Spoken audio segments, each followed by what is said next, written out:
How's it going, guys? My name is Zach with the Movie Castle, and today I'm really excited because we're going to be talking about a brand new Alien movie, and that is, of course, Alien Romulus. This just came out August 16th, 2024. It was directed by Fede Alvarez, who you guys probably know for Evil Dead, the remake, and Don't Breathe, both of which are really good films. And actually, both of those and this, he co-wrote with Rodo Sayegas, so really cool that he brought his writer along too. Really good films, and I think we're continuing that trajectory. This movie stars Cailee Spaeny, David Jonsson and Archie Renaux, and with this movie, I definitely had my fingers crossed. The trailers look good, and I was really hoping to finally get another really good Alien movie. You see, after Aliens, a lot of the sequels weren't so much bad as they were uneven, with really good parts and definitely some mistakes in there. And I just wanted another good classic Alien movie, and after seeing this, I am not disappointed. It is easily the best Alien movie since Aliens, and I cannot wait to watch it again. And when this comes out on Blu-ray, I am definitely going to pick it up. It's really great. Really quick on the plot, and I'll keep this super spoiler-free. Basically, you get a bunch of kids on this Weyland-Yutani off-world, and they're all orphans and stuck in super unfair contracts, and basically the company owns their life. But one day, a Weyland-Yutani research station just happens to be floating by, and they say, let's go on there, raid some tech, and maybe then we'll have enough resources to finally get off this planet. But of course, if it's abandoned, there's probably a good reason for that, and I think we have a good idea what they're going to find on there. As far as things I really liked about this movie, the first and biggest pro for me is this is Alien taking a firm step back into horror. A lot of the Alien sequels would go way too far off into action or art house films, and both those elements are cool. And I mean, yeah, they're fine in Alien movies, but I always thought Alien should be first and foremost horror, and you really do get that here. We get the haunted house nature from the first movie, that whole kind of, you know, like when they went onto the engineer's ship, going onto this research station is kind of like a what the heck happened here moment, and terror ensues.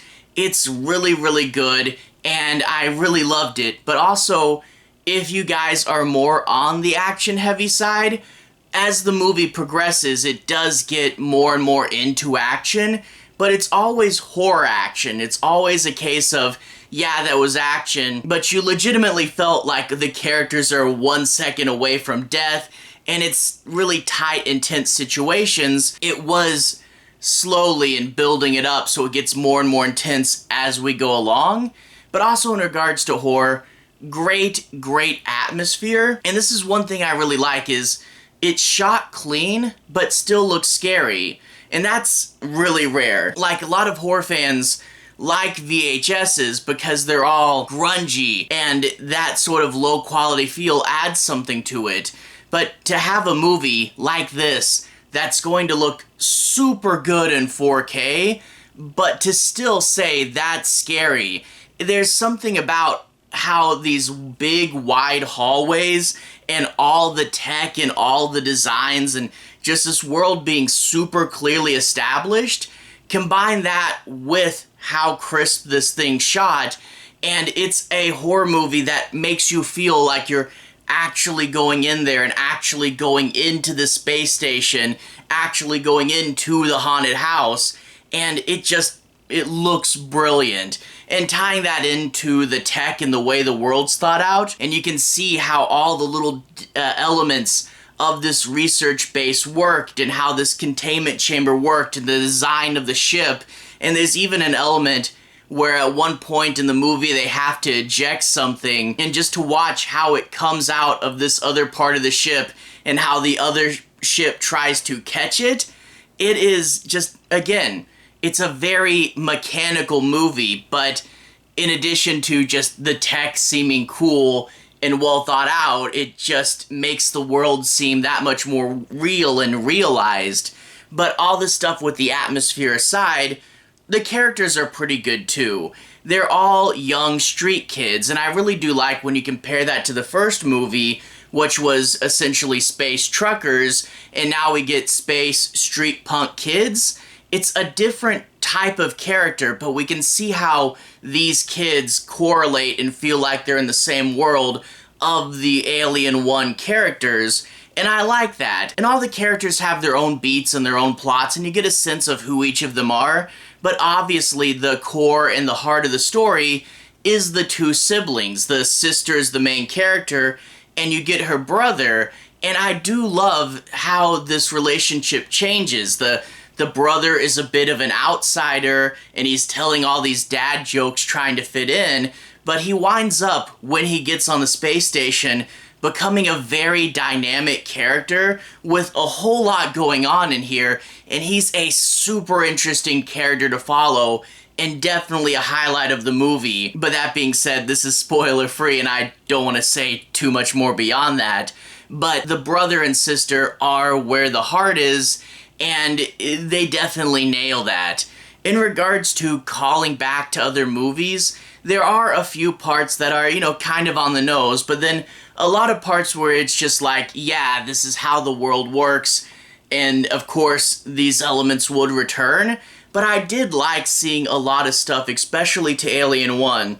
It does call back to a lot of the other movies, but especially Alien 1, and that one's my favorite, and it's cool to see that. In fact, not a major spoiler or anything, but one guy I was really glad to see, Drinking Bird is back. He's just sitting there on the table, much like he did in the first Alien movie, but I'm like, Drinking Bird means a lot to me. I'm glad he's here again. And also one thing I should mention before I go, and you may have heard like, oh, there's some sort of controversial element towards the end, and it is something that I can see not everybody being on board with.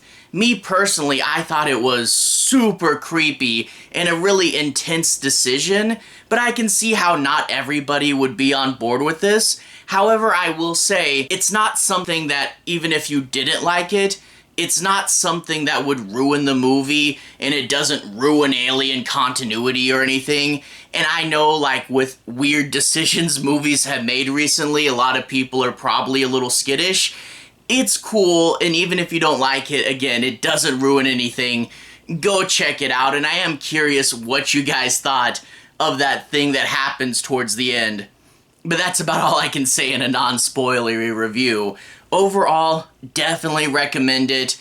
Easily probably the third best Alien movie after the first two, and I honestly can't wait for more. Like, I really hope they give Fede Alvarez like a whole trilogy of movies at least, because it's good to finally see Alien coming back to being unquestionably good, and I really do love this movie. Anyway, to everyone who's watched so far, thank you for watching. To everyone who's liked and subscribed, thank you. You really are helping the channel out.